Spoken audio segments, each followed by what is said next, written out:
सब आ गए। आज हम प्रकृति की महान किताब का एक और पाठ खोलेंगे।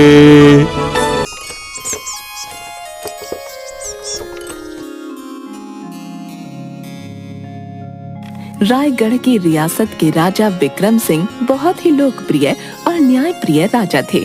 उनके राज्य में सब तरफ खुशहाली थी, लेकिन उन्हें नहीं पता था कि उनका अपना ही मंत्री उन पर घात लगाए बैठा है।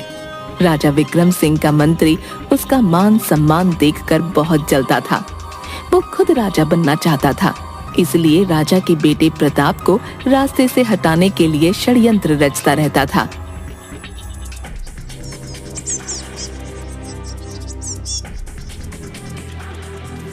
राजा ने बूढ़े व्यक्ति को चोरी के लिए दंड दिया। बोलो, तुम अपना अपराध कबूल करते हो?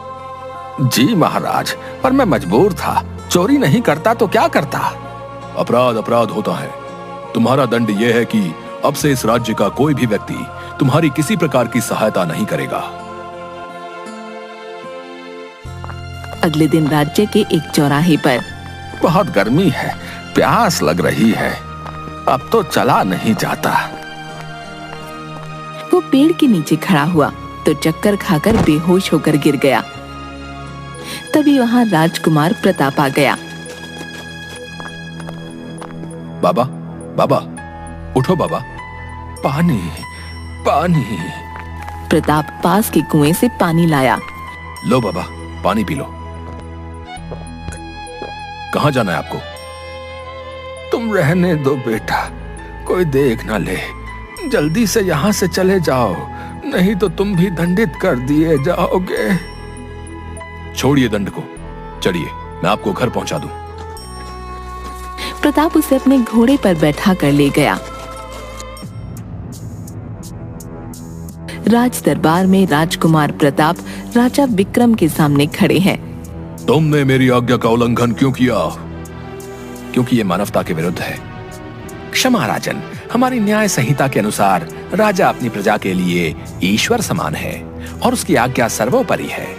जो भी व्यक्ति राजा की आज्ञा का पालन नहीं करता या उसका उल्लंघन करता है, वो दंड का पात्र है। मैं दंडित होने के लिए तैयार हूं। तुम अपनी गलती स्वीकार कर लो तो कोई तुम्हें दंड नहीं देगा।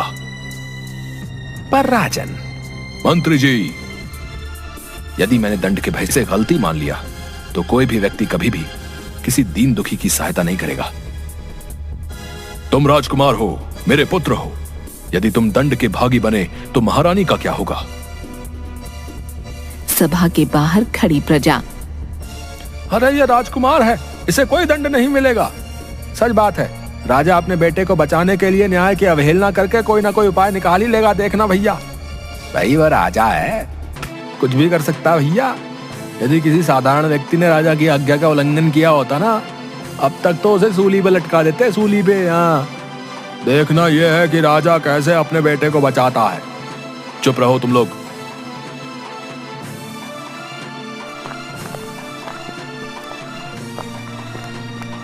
राजन, प्रजा का मानना है कि आप राजकुमार को दंड से बचाने के लिए न्याय नहीं करेंगे। क्षमा महाराज, आप न्याय की मिसाल हैं। न्याय करना राजा का कर्तव्य है। यदि आज आपने न्याय नहीं किया तो। राजकुमार, मैं तुम्हें राजा नहीं पिता बनकर समझा रहा हूं। अपनी गलती स्वीकार कर लो। महाराज ठीक कह रहे हैं, इसी में सबकी भलाई है। महाराज, मैं भी आपका ही पुत्र हूं। मेरे दृष्टिकोण से मैंने एक प्यास से तड़पते हुए व्यक्ति की सहायता करके कोई गलती नहीं की।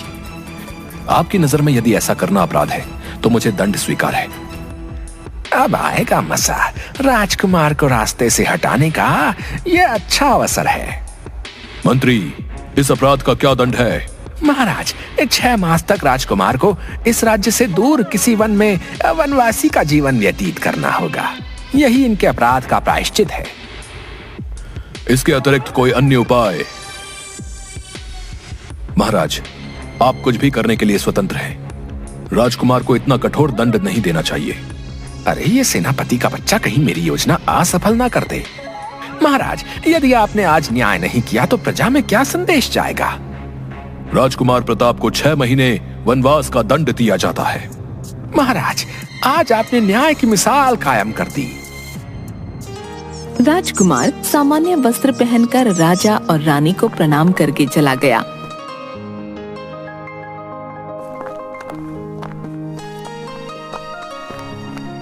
वह जंगल में एक झोपड़ी बनाकर लकड़हारा बनकर रहने लगा। आज पता नहीं लकड़ी लेने कितनी दूर जाना पड़ेगा। वो आगे आगे चलता रहा। उसे एक तालाब दिखाई दिया।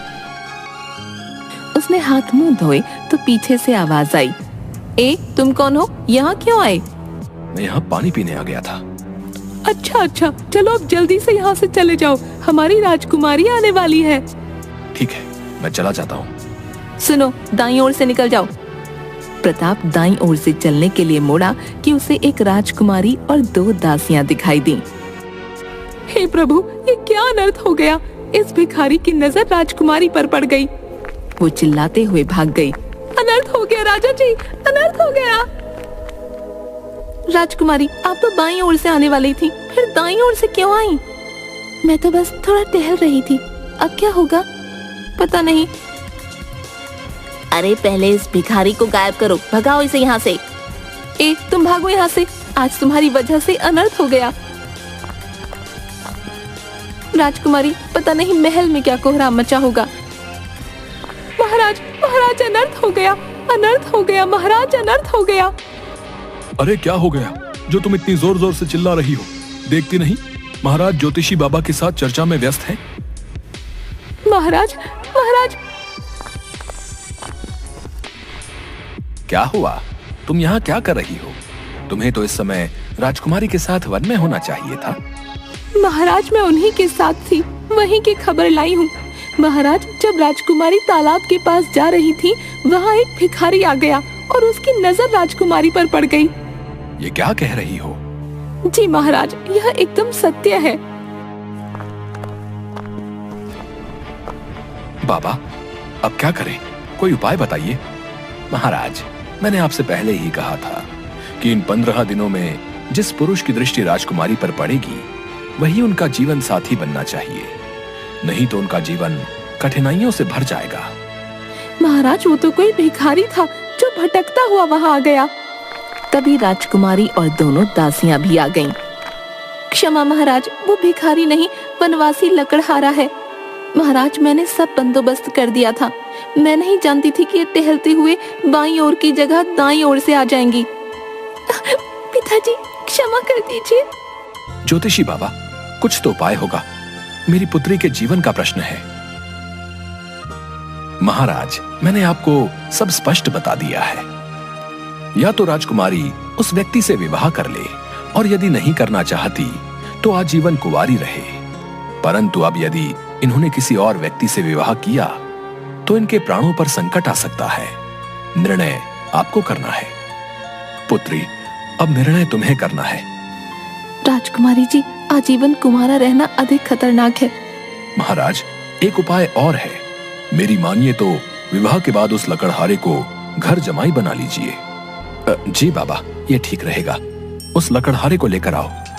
सैनिक उस लकड़हारे को दरबार में लेकर आते हैं। हम अपनी पुत्री का विवाह तुमसे करना चाहते हैं, क्या तुम तैयार हो? यदि मैं तैयार ना हुआ तो क्या आप मुझे यहाँ से जाने देंगे? नहीं, यदि तुम नहीं मानोगे तो मैं जबरदस्ती तुम्हारा विवाह राजकुमारी से करवा दूंगा। महाराज, मुझे भविष्यवाणी वाली बात पता चल गई है। मैं विवाह से इनकार नहीं कर सकता, किंतु मेरी एक शर्त है। बोलो, कैसी शर्त? मैं विवाह के बाद भी वन में ही रहूंगा, यहाँ राजमहल में नहीं। ये नहीं हो सकता। तुम सोचो, मेरी पुत्री वहां कैसे रहेगी? वो मैं नहीं जानता। मुझे आपके राजमहल से अधिक अपना आत्मसम्मान प्यारा है। ठीक है। पिताजी, ये आपने क्या कर दिया? पुत्री, मैंने बहुत सोच समझकर यह फैसला किया है। यदि तुम्हारा विवाह नहीं हुआ तो मेरी मृत्यु के बाद तुम ये सब कैसे संभालोगी? मैं अपनी इकलौती पुत्री को किसी लकड़हारे को नहीं दूंगी। महारानी, तो इसे कुछ सिखाओ ताकि ये उस लकड़हारे को विवाह के बाद मनाकर यहाँ ले आए। बड़ी धूमधाम से प्रताप और राजकुमारी का विवाह हो गया। ये लड़का ना दिखने में लकड़हारा लगता है और ना बातों से। हाँ, आप ठीक कह रहे हो। काश ये कोई राजकुमार होता।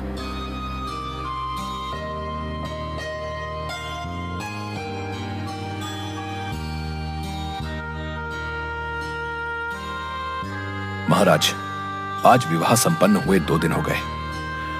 अब हमें यहाँ से चलना चाहिए। पुत्र, कुछ दिन और रुक जाओ। कृपया हमें जाने दें।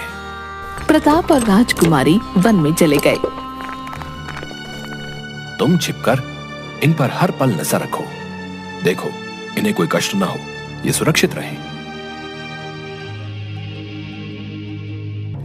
प्रताप का दंड 2 दिन में पूरा हो जाएगा, पर वो यहाँ किसी भी हाल में जीवित वापस नहीं आना चाहिए। जंगल में आग लगा दो या उसे तलवार से काट दो, समझ गए ना? मंत्री जी, आप बेफिक्र रहे, काम हो जाएगा। उधर जंगल में राजकुमारी, हे ईश्वर, इस जन्म में मुझे किस अपराध का दंड मिल रहा है? मैं इतने छोटे से घास फूस के झोपड़े में कैसे रहूंगी? राजकुमारी पूरी रात नहीं सो पाई। सुबह उसे दासी की बात याद आ गई। राजकुमारी जी, आप जंगल में बिल्कुल मत रहना। मैं तो कहती हूँ आप अपने पति को इतना तंग करना, इतना परेशान करना कि आखिर वो सारी बातें छोड़कर महल में रहने के लिए आ जाए। दासी ने बिल्कुल ठीक कहा था, मुझे ऐसा ही करना चाहिए। राजकुमारी ने मटके का सारा पानी धरती पर गिरा दिया, चादर फाड़ दी, अनाज बिखरा दिया। प्रताप कुछ फल लेकर बाहर से आया। अरे ये क्या हुआ? अनाज तो खराब हो गया, मटका भी टूट गया, ये कपड़ा भी गया। ये तुमने क्या किया? हाँ, क्योंकि मुझे यहाँ नहीं रहना। तुम ही बताओ, मैं यहाँ कैसे रहूं? बोलो। दंड पूरा होने में अभी 3 दिन शेष है। बोलते क्यों नहीं? तुम बस कुछ दिन और सह लो, उसके बाद मैं तुम्हें रानी की तरह रखूंगा। ओहो, उसके बाद कोई खजाना हक लग जाएगा? हाँ। झूठे कहीं के, मुझे बहला रहे हो। देखो, रथ बाहर खड़ा है, पिताजी ने हम दोनों को बुलाया है, कुछ दिन वहीं रहेंगे। अब चलो। रात के अंधेरे में 2 आदमियों ने जंगल में प्रताप की झोपड़ी को आग लगा दी। अब नहीं बचेगा। भैया, किसी के चिल्लाने की आवाज तो आई नहीं। प्रताप की झोपड़ी यही है ना? हाँ, यही है। चिल्लाएगा कैसे? राजा का बेटा तो राख हो गया। चलो, अब भागो।